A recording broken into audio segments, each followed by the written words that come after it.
पक्ष विपक्ष सब खिलाफ थे। अगर मैं दिग्गज अपने आप को मानता तो 2017 का चुनाव, विपक्ष का कहना है कि आपने 2017 के बाद तो कोई विकास काम उनके घर का पानी तक भी पिया भी हो। मैं चेयरमैन हूँ, मुख्यमंत्री नहीं। बड़ी समस्या जो हमारे शहर के अंदर है पानी निकासी की, ये व्यवस्था मतलब नहीं, जो काम अब की नहीं हुए वो आगे की बार होंगे। कि आप हिंदू मुस्लिम की राजनीति करते हैं। कांडला नगर पालिका अध्यक्ष पद के जो चुनाव हैं वो नजदीक आ रहे हैं और धड़कनें बढ़ती जा रही है उन प्रत्याशियों की जो इस बार मैदान में है। जो 10 साल से कांडला के चेयरमैन हैं जनाब हाजी वाजिद हसन साहब, आज चुनावी चर्चा उन्हीं के साथ होगी और उन्हीं के निवास पर हम मौजूद हैं। जनाब वाजिद हसन साहब, आपका खैर मकदम है हमारे चैनल डिस्कवरी न्यूज़ पर। कुछ सवाल हैं। सबसे पहले तो यही है कि आप 10 साल जो है कांडला की चेयरमैनी माशाल्लाह कर चुके हैं, तो किस तरह का तजुर्बा इन 10 सालों में आपको रहा है? बस तजुर्बे की तो बात यह है कि अल्हम्दुलिल्लाह लोगों का प्यार जो 2012 में मैं चुनाव लड़ा था वो आज भी बरकरार है। 2017 में एक लहर थी बबला हराओ अभियान, लेकिन आप उससे भी पार पा गए। पक्ष विपक्ष सब खिलाफ थे, लेकिन नेता जनता ने, और वोट जो है वो जनता की है, नेताओं की नहीं है किसी की। तो उस वक्त नहीं लगा आपको जो हमारे इलाके के दिग्गज थे नेता, उसमें हमारे मंत्री जी भी हैं, उसमें हमारी तबस्सुम सांसद जी रही हैं और नाहिद हसन भी हैं, सबके सब आपके खिलाफ होकर मैदान में आए थे, लेकिन उस वक्त आपने उससे पार लगा ली थी? असल में सबसे बड़ी बात यह है कि हम अपने आप को दिग्गज मानते हैं नेता, यही गलतफहमी हमारी जनता दूर करती है। क्योंकि हम लोग दिग्गज नहीं हैं, दिग्गज हमें जनता बनाती है। और मैंने जो राजनीति शुरू की अपनी चेयरमैनी से, तो वो सेवा के लिए शुरू की थी। अगर मैं दिग्गज अपने आप को मानता तो 2017 का चुनाव न जीत पाता। 2012 से पहले आपको देखा है, चुनाव से पहले आप गली गली महल्ले पानी का इंतजाम कराना, सरकारी नलों को ठीक कराना, ये काफ़ी चर्चा में रहा है। लेकिन लोगों का ये भी कहना है कि उसके बाद कहीं ना कहीं इस तरह के कामों में गिरावट आई है। नहीं, किस काम में गिरावट आई है? आप अगर आंकड़ा उठा के देखें 2012 से 17 तक, ठीक, मुझे लोगों ने काम के नाम पे वोट दी, मैंने काम किया तो वोट दी। विपक्ष का कहना है कि आपने 2017 के बाद तो कोई विकास कांडले में नहीं कराया। क्यों नहीं कराया? जो प्रधानमंत्री आवास बने हैं ये हमारे विकास के उसमें नहीं आते क्या? और जो अभी आपने देखा होगा बाईपास पे काम लगा है जी। और मालिक ने चाहा 1 हफ्ते के अंदर अंदर बाईपास कंप्लीट हो जाएगा छोटी नहर तक। ये बाईपास जो टूटा हुआ है जी, ये नगर पालिका की तरफ से ही बन रहा है, माननीय मुख्यमंत्री के विशेष पैकेज से बन रहा, अनुदान से दिए हुए से। ये नगर पालिका के अंतर्गत आता है बाईपास? नहीं, रोड पीडब्ल्यूडी का है जी, लेकिन कार्यदायी संस्था जो है इसकी वो नगर पालिका है। आप ये इसको अपने उससे करा रहे हैं, कोशिशों से? अपने उससे करा रहा हूँ। रही बात उसकी विकास कार्यों की और उसकी, जो प्रधानमंत्री आवास बने हैं हमारी नगर पालिका में बिना किसी भेदभाव के, बिना किसी द्वेष के, और कोई भी कांडले का आदमी ये नहीं बता सकता कि मैंने जिनके मकान बने हैं या जिनके मकान बनवाए हैं उनके घर का पानी तक भी पिया। एक बात। दूसरी बात यह है कि हमने 2012 से 17 के बीच में ये बाईपास मेरा बनवाया हुआ है। माननीय मंत्री जी वीरेंद्र सिंह जो हैं जी, वो एमएलसी नहीं थे तब, हाँ एमएलसी थे वो समाजवादी सरकार में, उनके प्रयास से और हमारे प्रयास से ये बाईपास बना। दूसरी बात, कांडले का मैं एक अल्पसंख्यक लड़कियों का इंटर कॉलेज लेकर आया जो बन के तैयार है, जिसमें पढ़ाई चालू है।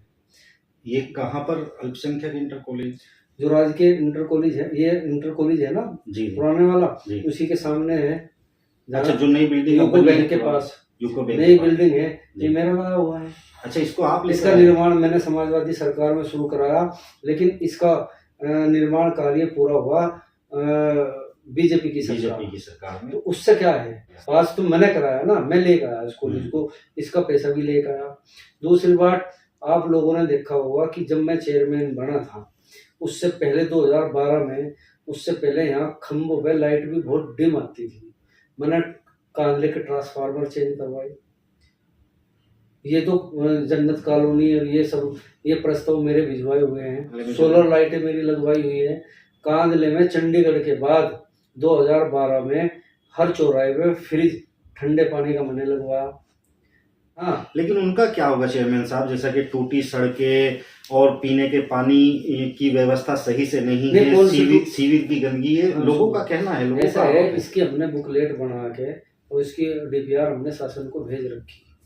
जो हमारे यहाँ सीवर लाइन है वो प्रेम चेयरमैन जी के सामने उनके कार्यकाल में ढली थी यहाँ कांदले जी के अंदर। बिल्कुल। क्या है कि उस टाइम कांदले की जनसंख्या आबादी कम थी, आज कांदले की आबादी 1 लाख के करीब है। उसमें क्या है कि वो 3-3 इंची के पाइप हैं और वो उसके सीमेंटेड पाइप हैं, वो जगह जगह से डैमेज हो गए। तो अब उसको देखो, सरकार विकास कोई भी हो, मैं चेयरमैन हूँ, मुख्यमंत्री नहीं हूँ, ठीक। हम अपना कोई भी कार्य हमें कराना तो उसकी परमिशन हमें सरकार से और जो जिले पे कमेटी होती है जिलाधिकारी के, उसमें जो जिलाधिकारी कमेटी बनाते हैं, बिना उसमें पास हुए हम कोई काम नहीं करा। हमारे अधिकार जो है वो सीमित हैं और आने वाला चेयरमैन कौन होगा ये तो अल्लाह जानता है। मैं तो ये सोचता हूँ कि फिर जनता मुझे ही चुनेगी। लेकिन आपने तो वादा किया था पिछले चुनाव में कि आगे आप चुनाव नहीं लड़ेंगे। मैं तो पहले भी वादा किया था कि मैं चुनाव नहीं लड़ता, मुझे तो जनता लड़ाती है ना चुनाव, और मीटिंग करने के बाद अगर जनता कहेगी तो चुनाव लड़ेंगे, नहीं तो जिसे जनता कहेगी उसे लड़ाएंगे। एक सबसे बड़ी समस्या जो हमारे शहर के अंदर है पानी निकासी की, ये व्यवस्था मतलब नहीं हो पाती, इसकी क्या वजह है? ऐसा है, इसमें सबसे बड़ी बात तो यह है कि हमारे यहाँ जो पानी की निकासी है, किरठल वाला नाला उसको बोलते हैं, जो शहर की सीमा है वहाँ तक तो मैंने उसको सीमेंटेड करवा दिया, बनवा दिया, लेकिन वो देहात क्षेत्र में होने की वजह से मैं उसमें कार्य नहीं करा पा रहा। उसके लिए हमने माननीय जो है, जो हमारे पूर्व जिला पंचायत अध्यक्ष हैं मनीष चौहान जी को भी एक बार कहा, और माननीय एमएलसी साहब को भी कहा, जो अब आजकल बीजेपी से एमएलसी हैं वीरेंद्र सिंह जी। देखो, हम प्रयास कर सकते हैं और प्रयास इंशाल्लाह जो काम अब की नहीं हुए वो आगे की बार होंगे। इस बार जो चुनाव होगा वो लग रहा है कि काफी दिलचस्प होगा, क्या आपको नहीं लगता कि विपक्ष उसमें मजबूत है इस बार? नहीं, विपक्ष कहाँ मजबूत है, वो 6 महीने से तैयारियां कर रहे हैं अपनी। क्या तैयारी कर रहे हैं? सड़कों पे घूम रहे हैं, लोगों को रिझा रहे हैं, वोट बैंक एक तलाश रहे हैं कहीं ना कहीं। नहीं, वो असल में देखो, वो बात करते हैं पैसे की और मैं बात करता हूँ काम की और भाईचारे की। आपने देखा होगा कि 2013 का दंगा हुआ, उसमें मेरी भूमिका क्या रही। मैंने एक बात कही थी कि कांदले में अगर किसी हिंदू भाई का एक बाल भी बांका होगा तो उसका जिम्मेदार मैं हूँ। अब 2013 तो पुरानी बात होगी, छोड़ दीजिए। अभी एक आपदा आई थी जी। क्या हुआ था, कोरोना एक महामारी की शक्ल में आई थी, पूरे वर्ल्ड पर आई थी। उसमें किसने काम किया, कहाँ थे ये लोग? लेकिन ये तो नगर पालिका का विपक्ष वाले कर्तव्य था, एक वो नहीं, था। नगर पालिका का था, मेरा आपका अपना निजी, आपने अपने निजी उससे किया है। हाँ, मैंने अपने निजी उससे किया। नगर पालिका से क्या किया, मैंने अपने जो हमारी टीम है, जो हमारे साथी हैं, हमने सबने ऐसा मैनेजमेंट बनाया कि कोई भी गरीब मजदूर बिना किसी से जाति और धर्म पूछे उनकी सेवा की। एक चीज और है कि जैसा कि अभी आपने 2013 का जिक्र किया, तो 2013 में जो आपका चेहरा था उस वक्त, वो एक इतनी पब्लिसिटी, इतनी प्रसिद्धि आपको मिली कि कांदला, शामली, कैराना और इसके आसपास काफी आपके प्रशंसक बढ़ गए थे। क्या आपको नहीं लगता कि उस वक्त आपको एमएलए का चुनाव लड़ना चाहिए था? नहीं, असल में बात यह है कि मैं जो है एमएलए की तरफ, मुझे बहुत लोगों ने कहा कि आप एमएलए का चुनाव ट्राई करो, ठीक है ना, लेकिन क्या है कि मैं चेयरमैनी में ज़्यादा खुश हूँ। चेयरमैनी में ज्यादा खुश है, आखिर वजह क्या है? मतलब एक चेयरमैनी छोटा चुनाव, एमएलए एक बड़ा चुनाव। नहीं, असल में यहाँ तो बोर्ड का अध्यक्ष मैं हूँ जी। वहाँ बोर्ड के अध्यक्ष होते हैं मुख्यमंत्री, ठीक है। मुझे अगर किसी के 2 नल भी लगवाने तो मैं फाइल बगल में अपने दे के और वहाँ लखनऊ में किस किस के चक्कर काटूंगा। यहाँ तो मुझे अभी लोगों को पानी की समस्या थी, बहुत लोगों ने पानी की समस्या ये हमने बोर्ड में पास करके 30 नल लगवाए। कहीं ऐसा तो नहीं जो काम आप फिलहाल कर रहे हैं कहीं वो चुनाव की चपेट में आ जाए? नहीं, चुनाव की क्या चपेट में आ जाएगा, मतलब चुनाव करीब है और आप काम करा रहे हैं फिलहाल? नहीं, असल में ये काम तो देखो, सुनो, वक्त की जरूरत के हिसाब से। अब आप फर्ज करो, जो गलिये में बनवा रहा हूँ, जो सड़कों पे काम चल रहा है, निर्माण कार्य चल रहा है, अभी आपने कहा टूटी सड़कें, जी अब वो उसको आप इससे जोड़ने लगो। और चलो मैं ये कहता हूँ कि आप जोड़ भी रहे हैं, तो सब राजनीति के क्यों नहीं जोड़ना चाहिए? अगर मैं काम करवा रहा तो क्यों नहीं जोड़ना चाहिए भाई? अच्छे काम को क्यों नहीं जोड़ना चाहिए? कोई गलत काम कर रहे हैं, करने लगवा रहे हैं। जब जरूरत हुई, जब लोगों की डिमांड हुई तो हमने लगवाए। विपक्ष आरोप लगाता रहता है कि काम नहीं हो रहे, तो कहीं ऐसा तो नहीं कि 2012 में जो आप जीत कर आए थे उस वक्त फंड ज़्यादा आपको मिला हो, और 2017 में जब जीत कर आए तो क्या उतना फंड नहीं मिला जितना 2012 में? नहीं, देखो ऐसा है, बात ये है कि फंड मिलने की बात ऐसी है कि अब की मामला दूसरा है। अब की माननीय मुख्यमंत्री योगी आदित्यनाथ है और अधिकारी भी बहुत सोच समझ के, और हम लोगों ने भी बहुत सोच समझ के, हम लोगों को कार्य करवाने से पहले पारदर्शिता भी बहुत बरतनी पड़ती है, एक बात। दूसरी बात ये है कि अधिकारी भी थोड़ा सा दबाव में है, कोई ऐसा काम ना हो जाए जिसकी वजह से उसका खमियाजा भुगतना पड़े, कोई गलत काम ना हो। होगा। तो हालांकि ऐसा नहीं है कि पिछली सरकार में हमने कोई गलत काम किया या गलत काम हुए, मैं नहीं किसी को आरोप लगाता, ना इस सरकार का ना पिछली सरकार का। 2012 में आपको 8061 वोट मिले और 2017 में 7257। आखिर ये फासला जो एक कम हुआ है आपकी जीत का, इसकी क्या वजह है? नहीं, इसकी जीत की वजह देखो, एक बात सुनो, सत्ता पक्ष का कहीं ना कहीं फर्क पड़ता है, एक बात। क्योंकि 2012 में नरेश सैनी को कितनी वोट मिली थी? 5990 वोट मिली थी। अब की चुनाव में 6700 वोट, 6700 उनका वोट बढ़ा है। तो सत्ता पक्ष में कुछ ना कुछ होता है। हाँ, दूसरी बात यह है कि मेरे खिलाफ प्रचार करने में कहीं ना कहीं यहाँ का मुसलमान MP साहब से, मनोवर हसन से दिली हमदर्दी और उनके परिवार से रखता है। वो लोग मेरे खिलाफ प्रचार में थे और उनका कैंडिडेट था, माननीय मंत्री जी का कैंडिडेट था, तो कहीं ना कहीं फर्क पड़ता है। अब जैसा कि आप फर्क की बात कर रहे हैं सत्ता पक्ष की, तो आने वाला जो चुनाव है कहीं ऐसा ना हो जाए कि वो पूरा का पूरा सत्ता पक्ष पे चला जाए? नहीं, कैसे चला जाएगा?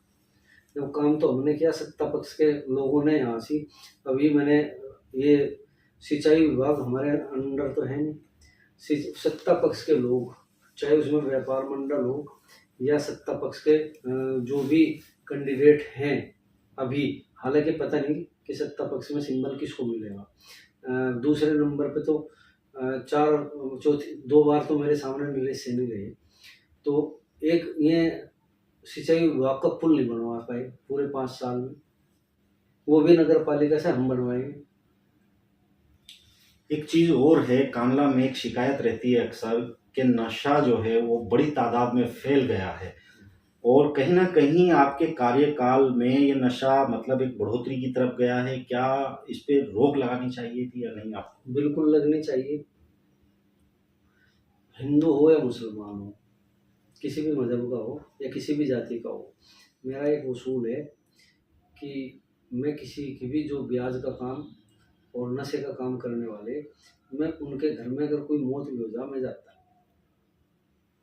एक बात। दूसरी बात, ये लॉ एंड ऑर्डर का मामला है, यहाँ की पुलिस मेरे अंडर नहीं है। तीसरी बात, आरोप लगाने वाले जो भी आरोप लगाते हैं इस बात का, मैं कहता हूँ क्यों नहीं नाम देते हो? उनके परिवार के लोग काम कर रहे, आरोप लगाने वाले, हाँ, आरोप लगाने वाले नाम क्यों नहीं देते? जो नशा का कारोबार कर रहे हैं। अब आप जाके देख लो, मेरे दरवाजे पे जाके देख लो, मेरे कार्यालय पे जहाँ मैं बैठता हूँ, जहाँ लोगों के काम करता हूँ, बैठता हूँ, वहाँ आपको कोई भी नशे का काम करने वाला और ब्याज का काम करने वाला नहीं मिलेगा। आप विपक्ष वालों के पास जाके देख लो, क्योंकि वो विकास की राजनीति नहीं करते, वो विनाश की करते हैं। एक आरोप और है आप पे कि आप हिंदू मुस्लिम की राजनीति करते हैं। अच्छा, ये किसने लगाया? जी, पब्लिक कहती है कुछ। नहीं, गलत कहा है। किसी हिंदू ने कोई शिकायत नहीं करी कभी मेरी इस तरह। हिंदुओं की वोट मिलती है मुझे, अगर हिंदुओं की वोट ना मिलती मैं चुनाव कैसे जीतता? दूसरी बात यह है कि मैंने 2013 का आपको बताया, 2013 का बताया, 2020 का बताया।